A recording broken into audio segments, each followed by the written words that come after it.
Okey, so hari ini kita akan menyambung pembelajaran kita mengenai siapa tahu?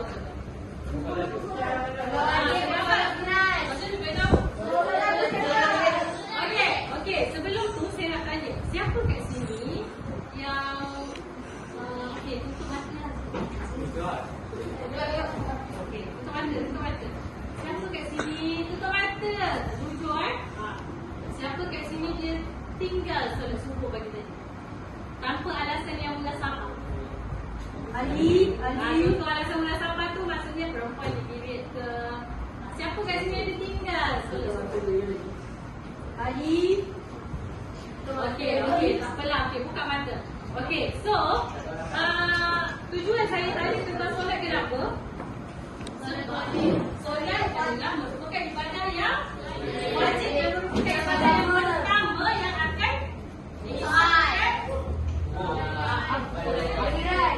So, untuk hari ini saya dah tuliskan dua objektif pembelajaran yang kita akan pelajari, iaitu yang pertama untuk pembelajaran hari ini, insya-Allah korang akan dapat menyatakan syarat wajib dan syarat sah solat.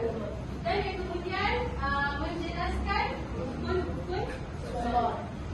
Okey, pertama sekali kita akan pergi kepada syarat wajib solat. Siapa kat sini tahu apa syarat wajib solat? Okey. Berakat. Betul, berakat. Maksudnya dia tidak wajib kepada orang gila. Okey, itu berakat. Kemudian balik. So dia tak wajib kepada orang yang belum balik. Maksudnya kanak-kanak. Okey, next. Islam. So dia tak wajib kepada orang kafir. And then satu lagi, Tidak gila. Yes, suci daripada suci daripada haid dan panas bagi perempuan. So bila perempuan datang haid, dia tidak periksa. Okey, so tu syarat wajib solat. Syarat wajib solat ada 4. So apa beza syarat wajib dengan syarat sah solat? Okey. Syarat sah solat tu, kalau masa kita solat tu dia dah sah. Kalau wajib kita kena solat. Kalau tak kita sah. Kalau wajib, syarat wajib tu adalah ciri-ciri yang kalau dia ada masa dia wajib solat. Kalau syarat sah apa? Cakap tadi? Kalau tinggal Lupalah. Kalau awak tak buat sesuatu dari syarat sah, maka solat awak tidak batal. So syarat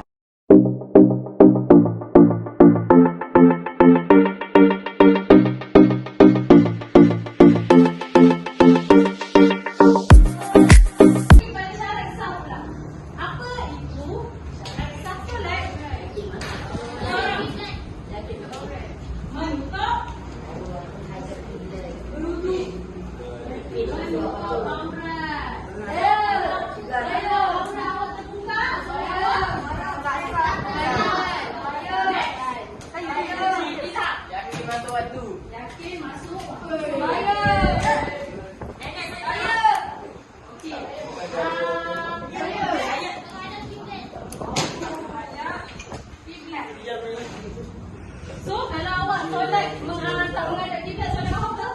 Tak tahu? Tak apa. Kena yakin. Kena yakin. Okey. Menghadap kiblat. Okey, lagi? saya. Suci daripada suci daripada hadas kecil dan besar, dan juga suci dari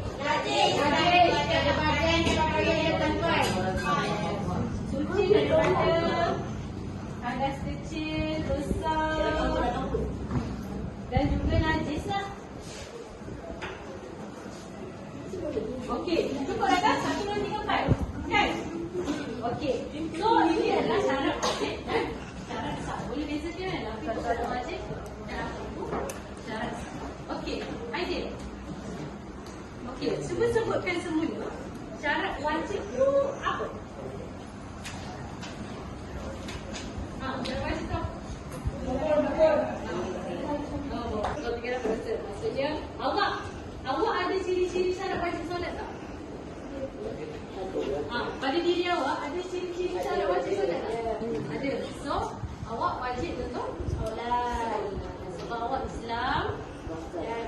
Solat. Gerakan. Balik. Kunci daripada hati.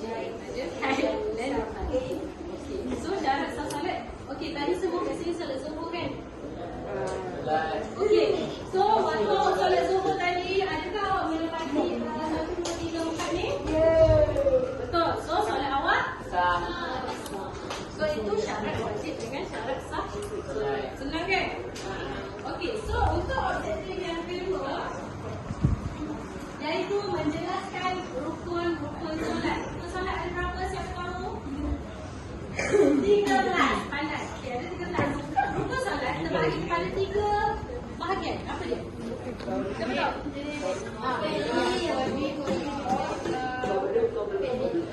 Okey, rukun solat.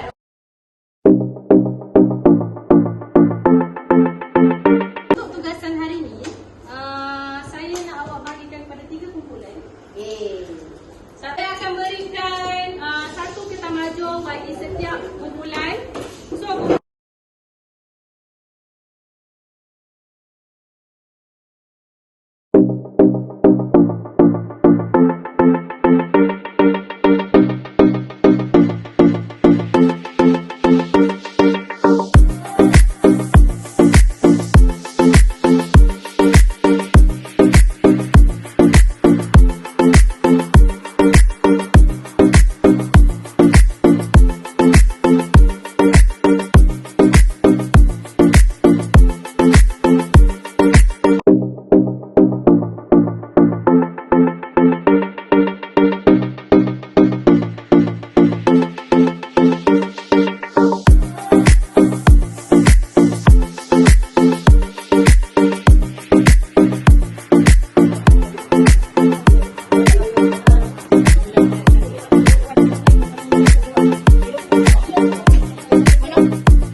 berdasarkan RPH yang telah dirancang, saya telah menjalankan sesi PDPC dalam kelas 1 Ibnu Sina. Saya telah melaksanakan tajuk solat dan menyertakan set induksi, langkah 1 dan langkah 2 di dalam video ini. Bagi set induksi, saya memberikan petunjuk mengenai topik yang dipelajari dengan membuat persoalan kepada murid. Dalam set induksi, saya mendapati bahawa murid telah pun mempunyai pengetahuan awal mengenai kewajipan solat. Semasa langkah 1, saya memfokuskan mengenai objektif yang pertama, iaitu murid dapat menyatakan syarat sah dan syarat wajib solat. Kaedah yang digunakan adalah berpusatkan guru, iaitu guru menerangkan kepada murid dan mencatat nota di papan putih. Selepas itu, guru melakukan sesi soal jawab dengan murid bagi menilai tahap kefahaman pelajar. Seterusnya, semasa langkah 2, saya memfokuskan mengenai objektif yang kedua, iaitu murid dapat menjelaskan rukun solat. Kaedah pembelajaran yang digunakan adalah secara berpusatkan murid, iaitu dengan melakukan aktiviti berkumpulan dengan membincangkan mengenai rukun solat. Seterusnya, murid mencatatkan hasil perbincangan di dalam kertas mahjong. Secara keseluruhannya, murid telah melibatkan diri secara aktif dalam sesi PDPC dan memahami topik yang dipelajari.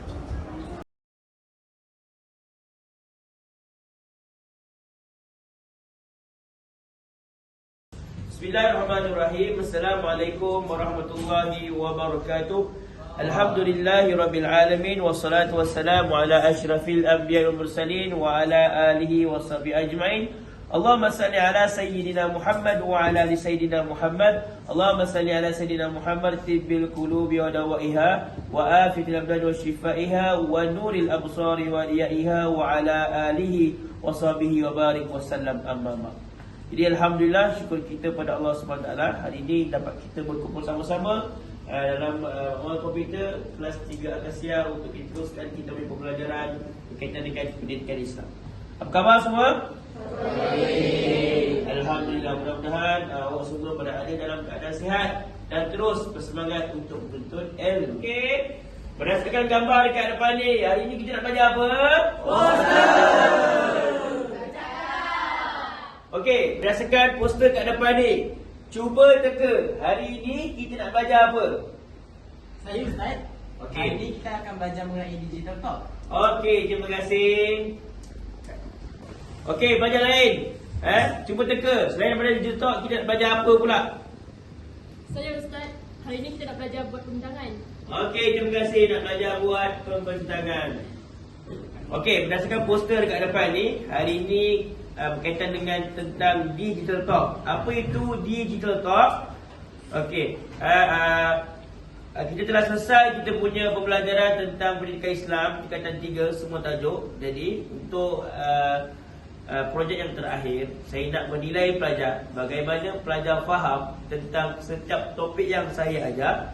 Saya nak pelajar buat satu pembentangan mengenai topik masing-masing selama dalam video selama dalam 2 minit ataupun 3 minit mengenai tajuk masing-masing dan dinamakan sebagai program Digital Talk. Setiap video yang awak rakam, kita akan uploadkan dalam media baru, iaitu di medium ataupun platform YouTube. Okey, diharapkan semua pelajar dapat memberi kerjasama untuk menyahut projek ini, sama-sama buat, dan kita akan nilai di akhir persekolahan nanti. Kita tengok sama ada pelajar mampu ataupun menguasai apa yang topik yang kita belajar. Nak tengok sama ada tahap penguasaan. Adakah pelajar boleh dapat TP4, TP5 atau TP6. Assalamualaikum semua. Kepada penonton-penonton, saya harap anda semua dalam keadaan yang sihat-sihat saja. Jadi, hari ini saya akan menayangkan sebuah video yang bertajuk Sedekah Kunci Kebaikan. Sebelum saya meneruskan video ini, make sure korang dah tekan tombol subscribe dan like. Seperti yang anda tahu, sedekah merupakan amalan terpuji yang sering dilakukan oleh setiap manusia. Hadis: Kullu sulama minan nasi alaihi sadaqah. Kulla yaumi taluhu fi syamsu tadilu bainal sunaini sadaqah. Wa tu'inu rajula fi dabbatihi fatahmiluhu alaiha aw tarfa'u lahu alaiha mata'atu sadaqah. Wal kalimatu thayyibah sadaqah. Wa kullu khutwati tamshiha ila salati sadaqah. Wa tumitul aza ani tariqi sadaqah. Yang bermaksud, setiap sendi di tubuh badan manusia ialah sedekah baginya. Setiap hari yang terbit padanya matahari, kamu berlaku adil terhadap 2 orang ialah sedekah. Dan kamu membantu seorang menaiki tunggangannya, atau kamu mengangkat barang ke atas tunggangannya ialah sedekah. Dan perkataan yang baik ialah sedekah. Dan setiap langkah kamu berjalan untuk menunaikan solat ialah sedekah. Dan kamu menghilangkan sesuatu yang berbahaya di jalan ialah sedekah. Maksud sedekah dari segi bahasa ialah pemberian, manakala dari segi istilah pula, sesuatu pemberian yang bertujuan untuk mendekatkan diri kepada Allah Subhanahu Wa Taala.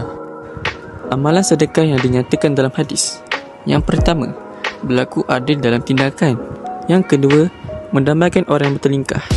Yang ketiga, membantu orang menaiki kenderaan. Yang keempat, membantu orang mengangkat barang ke dalam kenderaan. Dan yang terakhir, berjalan untuk menunaikan solat. Kelebihan beramal dengan amalan sedekah dalam hadis: berlaku adil terhadap 2 orang yang bertelingkah. Yang pertama, menghalang kedua-dua pihak daripada melanggar perintah Rasulullah SAW agar tidak berterusan bertelingkah selama 3 hari. Yang kedua, mententeramkan hati kedua-dua belah pihak.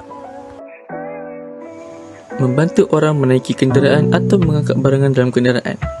Memberi keselesaan kepada orang yang memerlukan bantuan seperti warga emas, pesakit, ibu mengandung dan orang kurang upaya. Meringankan beban orang lain. Mengucapkan perkataan yang baik. Yang pertama, menenangkan hati pendengar. Yang kedua, menampilkan imej dan peribadian yang disenangi. Yang ketiga, menyuburkan budaya komunikasi berkesan. Dan yang terakhir, mengelakkan berlakunya pertelingkahan. Berjalan untuk menunaikan solat. Yang pertama, diberi cahaya yang sempurna dalam kegelapan akhirat kerana berjalan dalam kegelapan subuh. Yang kedua, ditingkatkan darjat dan dihapuskan dosa jika menuju ke masjid dalam keadaan berwuduk. Ketiga, berpeluang melaksanakan sedekah yang lain seperti menghilangkan sesuatu yang berbahaya di jalan. Dan yang keempat, dapat mengamalkan gaya hidup sihat. mengalihkan sesuatu yang berbahaya di jalan. Yang pertama, menunjukkan keimanan kepada Allah. Yang kedua, mengurangi risiko kemalangan. Dan yang ketiga, memberikan keselesaan kepada pengguna yang lain. Pengajaran hadis. Yang pertama, kita hendaklah sentiasa memanfaatkan masa, tenaga dan kemahiran yang ada untuk membantu orang lain. Yang kedua, kita hendaklah mendamaikan orang yang bertelingkah kerana setiap mukmin bersaudara. Yang ketiga, kita hendaklah membantu orang menaiki kenderaan atau mengangkat barang-barangnya. Yang keempat, kita hendaklah sentiasa bercakap hal-hal yang baik kerana itu merupakan tanda keimanan kita kepada Allah. Yang kelima, kita hendaklah sentiasa menunaikan solat berjemaah di masjid kerana amalan ini besar fadilahnya. Dan yang keenam, kita hendaklah berusaha untuk mengalihkan sesuatu yang berbahaya di jalan agar tidak memudaratkan orang lain. Okey, sekarang adalah sesi pengundian. Untuk apa? Setiap pelajar akan undi tajuk masing-masing, akan pilih tajuk untuk tajuk pembentangan. Okey, pelajar depan boleh bangun untuk ambil tajuk. Pelajaran 7. Next. Pilih pelajaran 2. Okey. Pelajaran 9.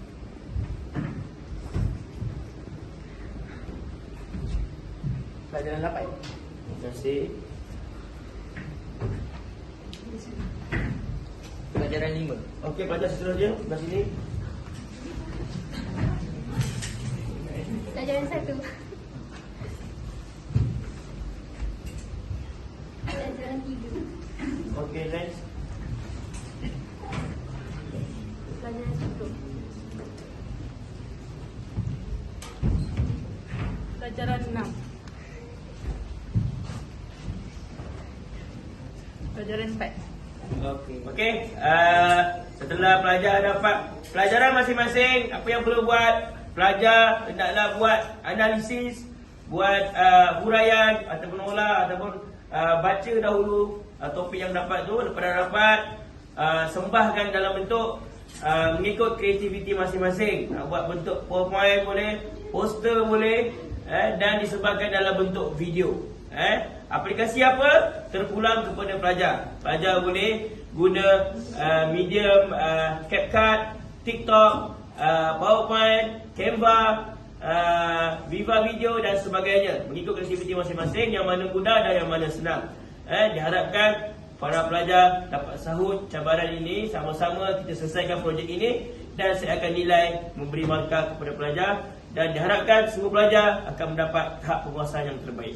Okay, itu saja untuk hari ini. Assalamualaikum warahmatullahi wabarakatuh. Terima kasih semua.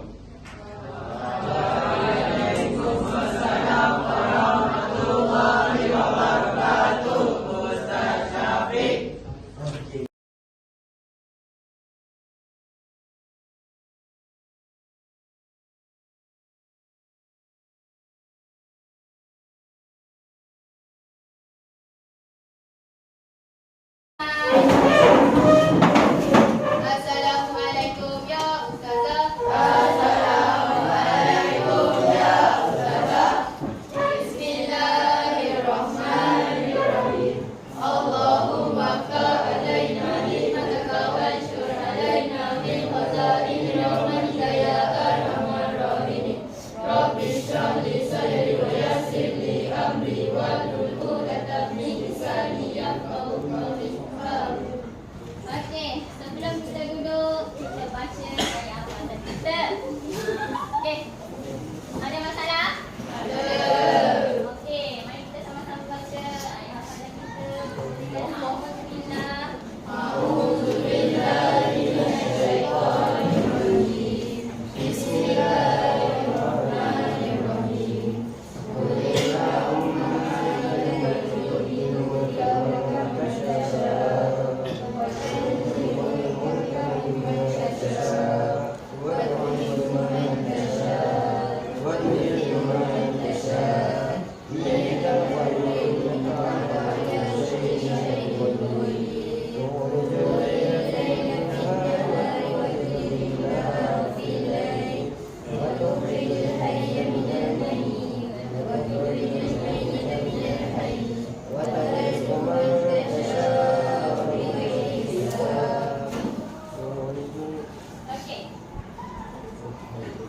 Ada?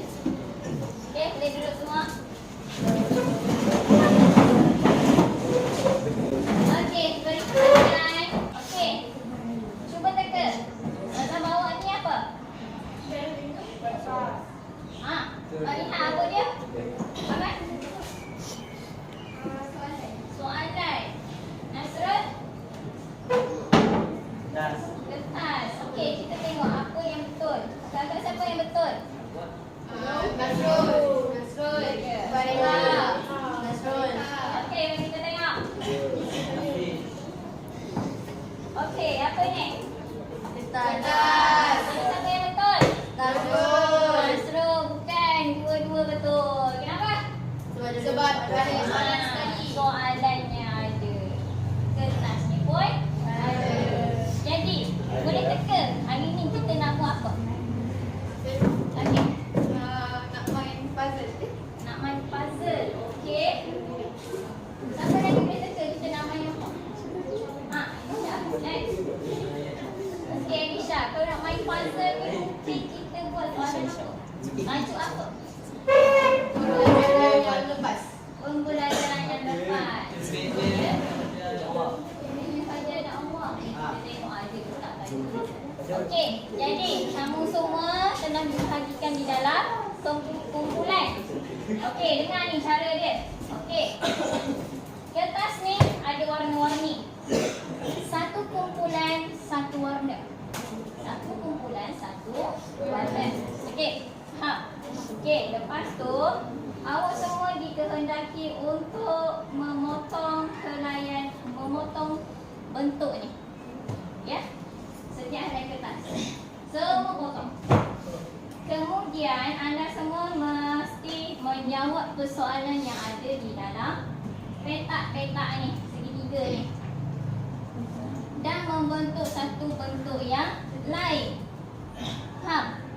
Okey. Lepas tu kamu dikehendaki untuk menyimpan di dalam kertas manila, kad manila. Dan di dalam kad manila tu awak bentangkan apa yang telah awak pelajari dalam puzzle tersebut. Okey? Dan kita akan tayangkan di hadapan kelas. Boleh? Boleh. Okey, jadi lantik seorang ketua dalam kumpulan untuk mengundi tajuk apa yang dia dapat. Okey. Bagi masa 9 sampai 5 untuk undi, untuk pilih ketua. 1 2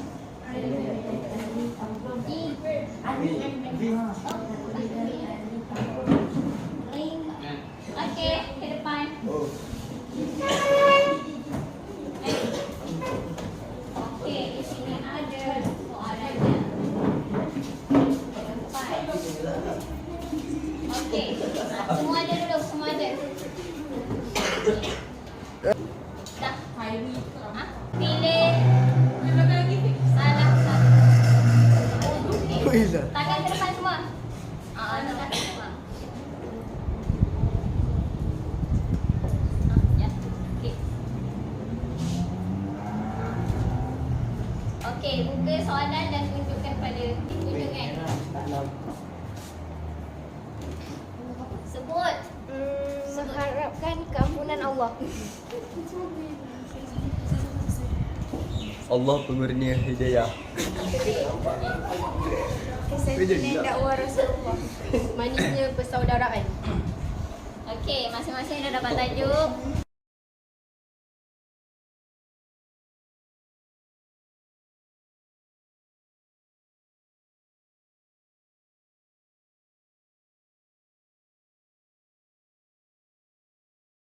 Masing-masing.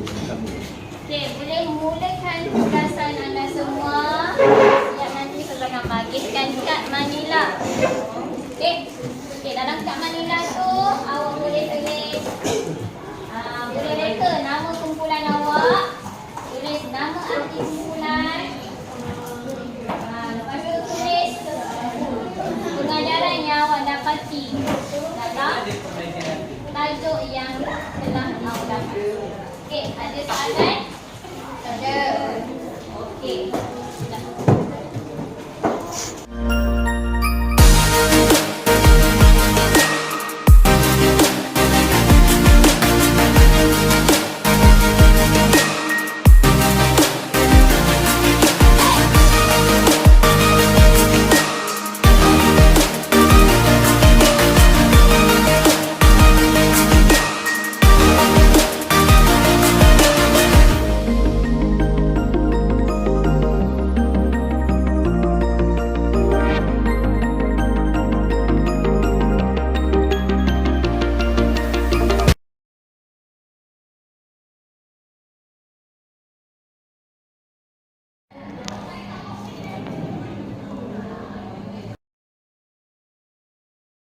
Strategi pengajaran dan pembelajaran yang saya gunakan dalam pedagogi pada kali ini adalah strategi pemusatan guru, murid dan bahan pelajaran. Okey, di mana strategi pemusatan guru, saya telah menerangkan bagaimana untuk melaksanakan aktiviti pada hari tersebut. Dalam strategi pemusatan murid pula, murid memainkan peranan yang penting untuk melaksanakan aktiviti yang diarahkan oleh guru. Dan murid digalakkan untuk melibatkan diri secara aktif dalam aktiviti pembelajaran ini. Guru merupakan seorang pemimpin yang menjadi panduan murid menjalankan aktiviti pembelajaran. Pada kali ini, aktiviti pembelajaran secara berkumpulan telah berlaku. Okay. Dalam proses pengajaran dan pembelajaran, lebih banyak masa akan diperuntukkan kepada aktiviti pembelajaran murid. Kaedah berkumpulan yang telah dilakukan oleh saya iaitu tarsiah, di mana para pelajar membimbing rakan-rakannya untuk membentuk satu puzzle yang lengkap.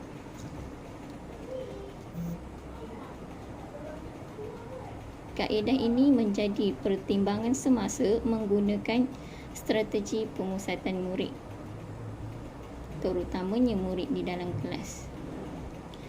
Seterusnya, strategi pemusatan bahan pelajaran. Bahan pelajaran antara salah satu perkara penting dalam pengajaran dan pembelajaran. Apa yang saya gunakan dalam ini adalah tarsiah itu sendiri. Dengan menggunakan strategi ini, guru boleh menyampaikan pelajarannya dengan lebih mudah.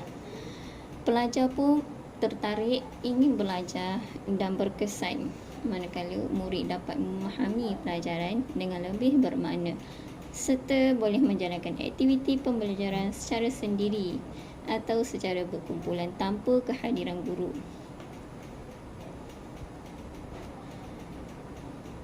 Kaedah dan teknik pengajaran dan pembelajaran yang saya ketengahkan adalah kaedah memberi arahan. Tujuan memberi arahan adalah untuk memberi panduan kepada murid sebelum kita memulakan aktiviti. Jadi, arahan untuk menjamin arahan yang jelas dan mudah diikuti, guru perlu kurangkan arahan itu menjadi beberapa langkah sahaja. Jika langkah banyak, maka guru perlu mendemonstrasikannya semasa memberi arahan. Di dalam pedagogi itu tadi, saya telah membuat demonstrasi untuk menulis apa di atas kad manila. Seterusnya, saya akan pastikan arahan yang saya berikan itu jelas, tepat, pendek, ringkas serta menggunakan laras bahasa yang bersesuaian dengan murid. Saya juga akan memastikan murid untuk memberi tumpuan semasa saya memberi arahan. Untuk menilai sejauh mana murid memahami arahan berkenaan adalah dengan cara bertanya kembali sama ada mereka ingat akan arahan tersebut ataupun guru bertanya apakah arahan yang pertama, kedua dan seterusnya. Jika arahan saya tidak tepat,